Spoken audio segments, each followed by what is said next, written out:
He's gonna say something crazy. I just have a feeling from like the first 3 words I heard. If you bleed through your pants, you can't tell because you're wearing camouflage. The Navy is the most interesting study of human. I don't know if that's... But why are you not wearing a tampon? You just let it flow while you're at work? And I doubt... I can tell you firsthand, you can see blood on those uniforms. You can't tell because you're wearing camouflage. The Navy is the most interesting study of human nature and tribalism that you're ever going to witness in your entire life. It's the racism that unites you. Tell me why. There's a TikToker that said this. I don't know, man. Out of all the things I can think of to say about the Navy, tribalistic is not one of them. I don't know where he's pulling that. Same basis as me. As soon as she got here, man, they was bringing her breakfast, lunch. She was getting days off. What that guy just said, I've definitely seen that before. You bleed through your pants, you can't tell because you're wearing camouflage. You know, I hope you're on break, young lady. I hope that it's between the hours of 11:30 and 1300. Actually, not even 13. 12:45. 15 minutes prior. I hope it's that. Because if it's not, stop TikToking while you're working. In the Army, paperwork can feel like a battlefield, but in S1, we fight for our people. From leave forms to life-changing orders. Disney and Pixar's S1 coming. AI is getting too darn good with this. The fact that this is being used as a legitimate satire thing makes me only look back to the person that... That was good. It actually makes S1 seem, you know, helpful. I can tell you this, lots of times when I went looking for someone from the S shop, whichever one it was, couldn't find them. Take from that what you will. Fuck. Goddamn S shop. Never found them. Could never find them. Would walk into the office, no one's there. Literally no one. It's not that the person that I need is not there and there's other people. No. Literally, ghost town.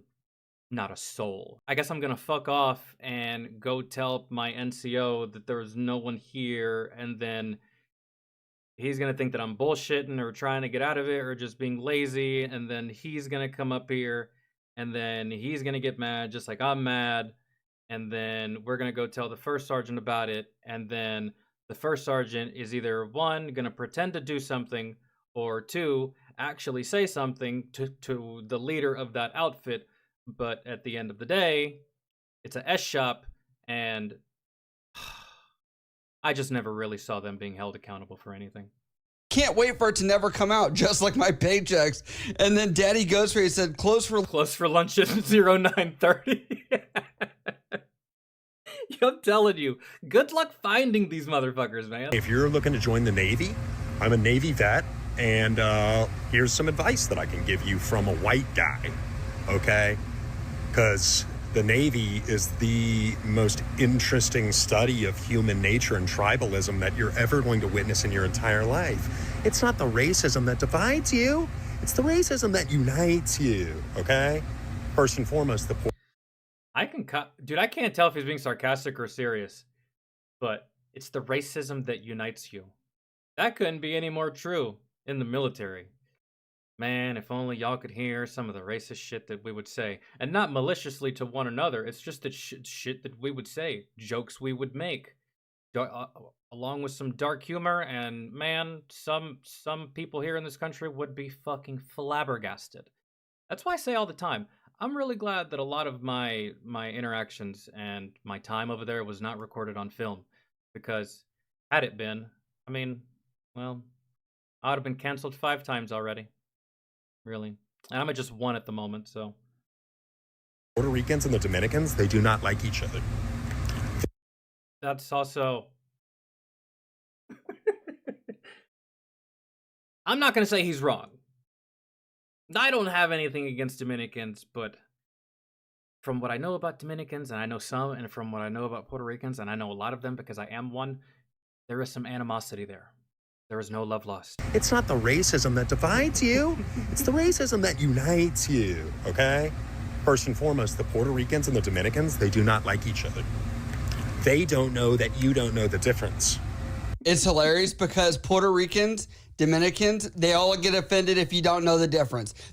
I know it's something that we do, and it's a flaw. Listen, it's a character flaw, okay?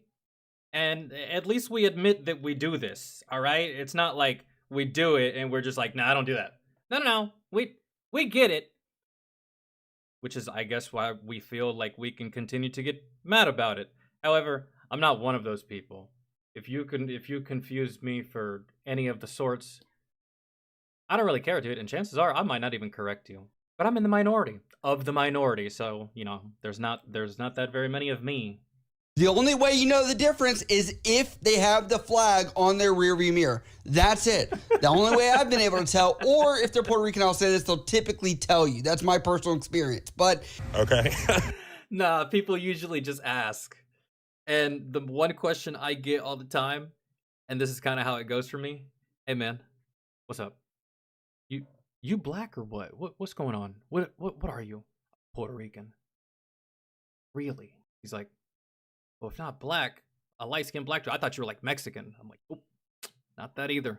Which, I will tell you another thing. Puerto Ricans don't like being confused with Mexicans either. There are a lot of Filipinos, okay? Shout out to my rack mate, Pacanana. I hope that English is getting better, my boy. Third, if you need a haircut, the brothers are running the barber shop, okay? They do not have scissors. You're getting a fade. If you're tight with them, if you know a little bit about the culture, maybe they'll hook you up with, like, some lines. Just imagine. So it's so funny, dude, because that's not just the Navy. I feel like it's every branch, man. Both deployments, we had a black dude that cut hair.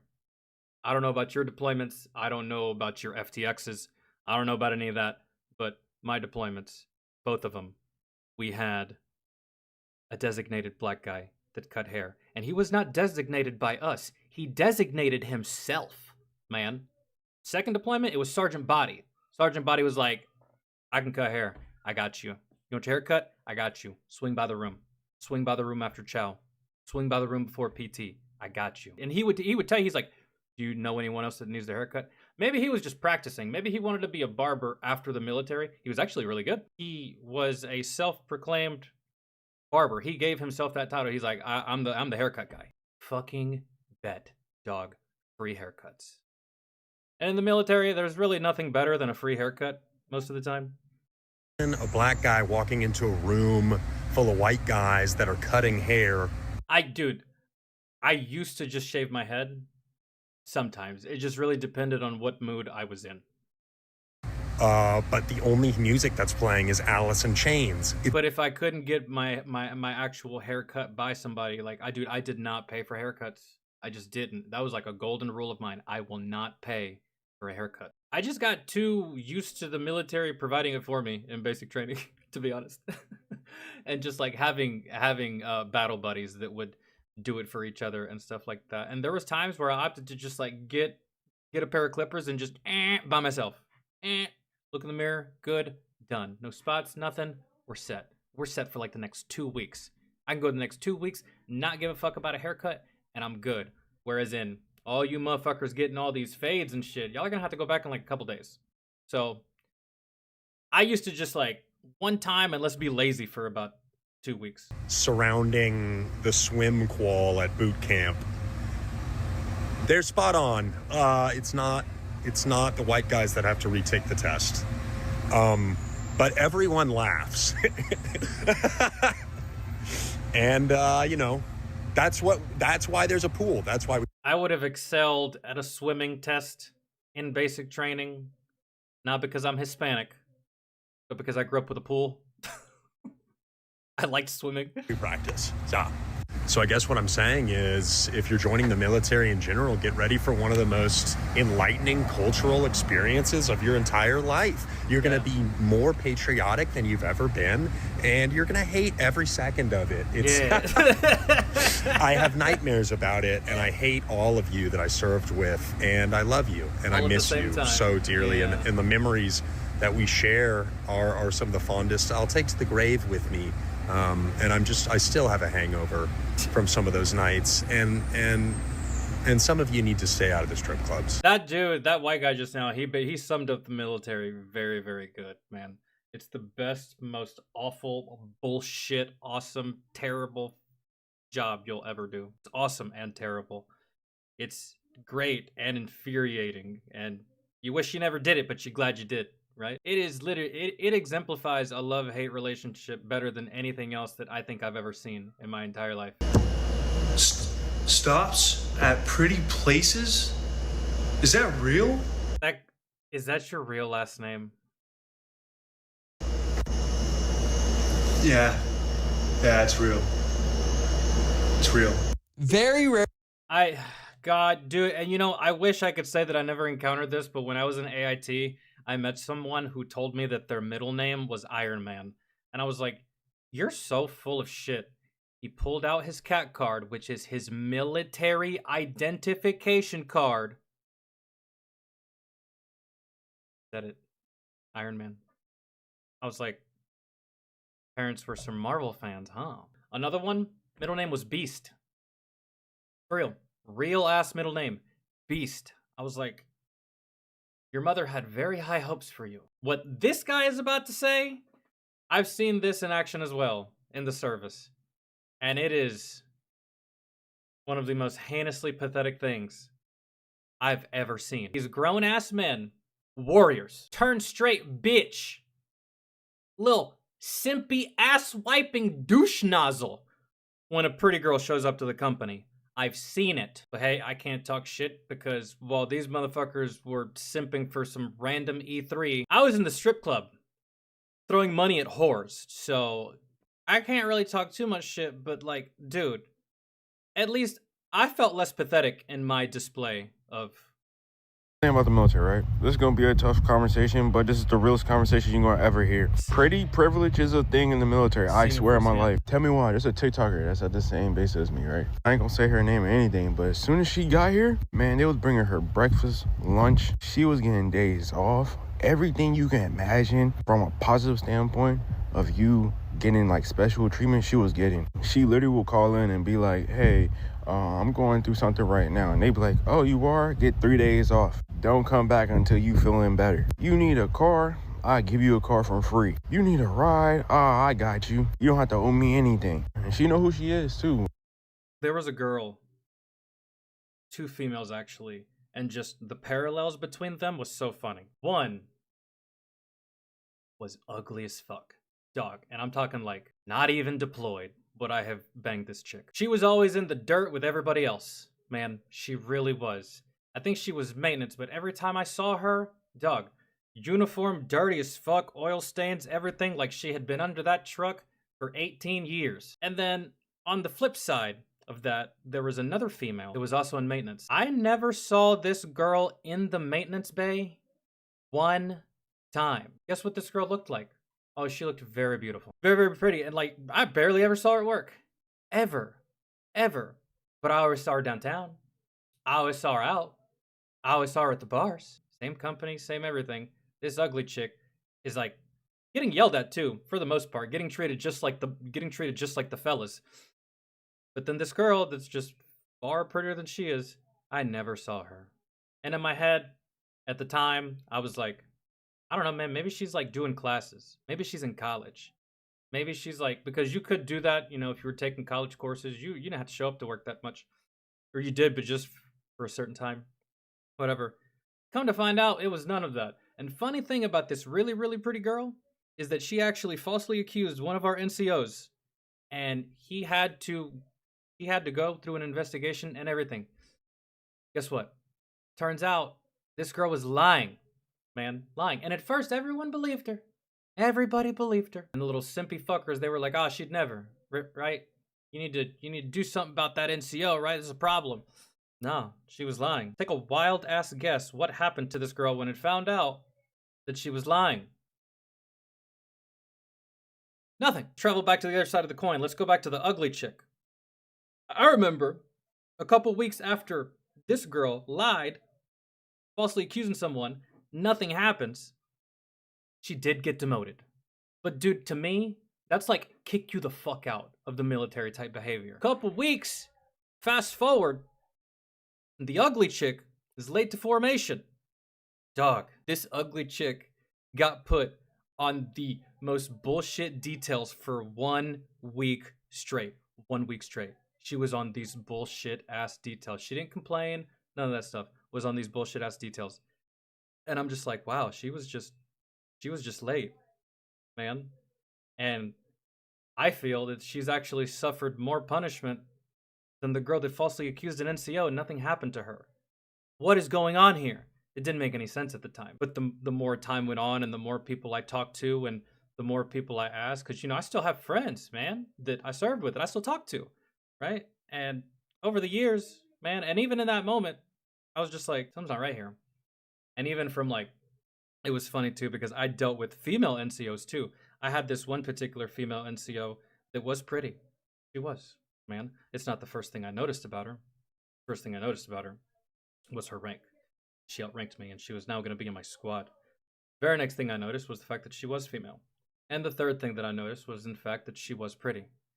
And the very first time that she challenged my gangster as a E4, leader of the E4 Mafia, oh, dude, she was shell-shocked. How dare you? And it wasn't even about a rank thing.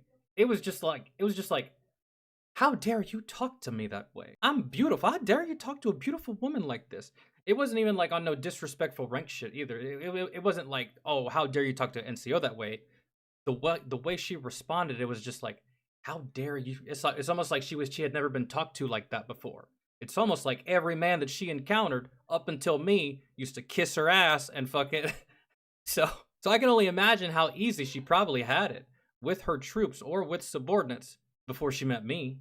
So I don't know. I've talked for way too long, but it does happen. It's pretty prevalent. It's quite common, very pathetic, and I don't like it just as much as the next guy. Like I said, I ain't gonna say no names, but that made me really, really think. If you pretty in the military, I'm telling you, they'll give you things without you asking. Like I said, this shorty pulling up to work and stuff. They giving her food. Not just one of them. It's 3 of them. Starbucks ain't cheap, and she's getting it for free. Do you remember last year I told you I got paperwork for going to medical? They checked my records because they said I was skipping work. But they got these people around here that just pretty, getting out of work, getting free handouts. And mind you, my situation was a serious situation. I brought the paperwork, and that's why I'm still here. They got these pretty old people around here, like I said, that's getting free handouts. Yes, finally someone says it, because we all know it's real, even though we can't see it. Just like a lot of things that are dismissed at times. But I will say, my first duty station, we did have a very, very, very pretty female in my first unit. However, I don't feel like that girl got any privileges related to her career. Did guys fawn over her? Yeah, she was pretty. Did guys want to get with her? Yeah. Did guys try to do her favors? Lots of times I would see her decline the shit to kind of get on her nerves. She was also a corporal, a rank that she did earn on her own, man. And she was a good soldier. She was a good troop. And she probably made a good leader if she saw NCO. I don't know. The last time I saw her, she was a corporal. I never saw her again. So if she did make NCO, she probably made for a good leader. I actually went on a couple of foot patrols with her. The only reason she went was because she was female. We needed a female to interact with the fucking locals. She was very pretty, but nothing was given to that girl. I can tell you that firsthand. I've also seen it in the realm of color, too. Unfortunately, I've seen it in the realm of color. I saw certain black NCOs afford huge liberties to certain black soldiers over white soldiers that were in the very same squad, dude. And I never said anything because, like, in my head, I was like, oh no, I'm not gonna say anything.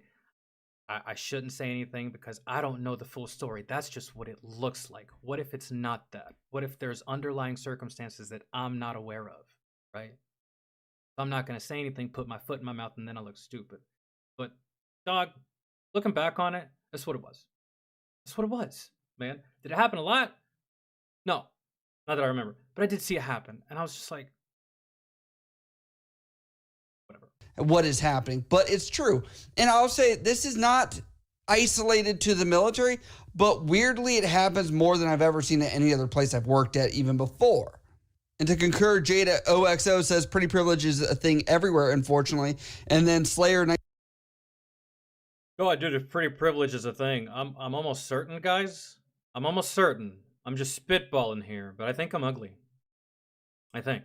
And that's okay. What privileges exactly are we talking about? Because if the privilege is the ability to sleep with women, that a lot of us have done that, and we're ugly as shit, right? So that's not a thing. What kind of privilege are we actually talking about? Because if it's everything but that, then I think I might be ugly. Arguably, military members are more afraid of being late than shot at. It depends on the location. If I'm deployed, that's not true. If I'm in garrison, I'm not getting shot at ever. So being late is like, yeah, you can fuck up my whole weekend. If I'm deployed, I don't have a weekend. So if I'm late, well, I don't give a fuck. I didn't have any negative experiences serving with females in my first tour, but I did have a negative experience with serving with females in my second tour. And not that they almost got me killed or anything like that. It's just the fact that one of these ladies gave up on the fight, and leadership allowed her to do so. Gave up on being a soldier. I mean, what would you call telling your chain of command, hey, I saw what happened to Falcon when he got hit with that IED. I don't want to go on mission anymore. And guess what? The chain of command takes her off mission and puts her in an office. And she does paperwork for the rest of the deployment. What is that called, ladies and gentlemen? You gave the fuck up. You were allowed to give the fuck up, because had I said some shit like that to my leadership, they would have been like, yeah, shut the fuck up, Falcon. Get the fuck back out there. And guess what? Out there I went. After I healed from my wounds. She was in an office. She didn't get hit with an IED. I did. Y'all have no idea how much that shit pissed me off. Y'all have no idea how much that pissed me off. I was just like, you are a fucking coward. I swear.